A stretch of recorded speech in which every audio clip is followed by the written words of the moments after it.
Nasaan ako? Kaninong kwarto to? Bakit ako nandito? Nananaginip ba ako? Hala, bakit ganito? Rowena, gising! Nananaginip ka? Bakit parang nasa panahon ako ni Rizal?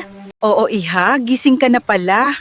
Kamusta pakiramdam mo? Okay lang naman po. Sino po kayo? Nasaan po ako? Nandito ka sa bahay ko, iha. Po? Bahay niyo po? Bakit po ako nandito? Paano po ako napunta rito? Isa-isa lang, iha. Halika, lumabas ka dyan at mag-almusal ka muna. Oh, iha. Umupo ka na at makapag-almusal ka. Thank you po. Abay, marunong ka pala magsalita ng Ingles. Naku, iha, wag mo na lang pansinin yan. Siya nga pala, ang anak ko si Julio. Ako lang naman ang nakakita sa'yo, Binibini. Nakakita? Saan? Paano? Isa-isa lang ang tanong, kalma lang. Nakita kita malapit sa hawla ng mga kabayo. Wala kang malay. Kaya dinala na kita dito sa bahay. Wala lang malay. Sa hawla ng mga kabayo?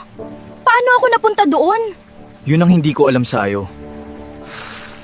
Yun ang gusto kong malaman, iha. Anong ginagawa mo roon? Hindi ko po alam. Nasa bahay po ako natutulog. Binibini, luma na yung palusot mo. Anong luma? Nasa bahas ako natutulog kagabi. Paggising ko, nandito na ako.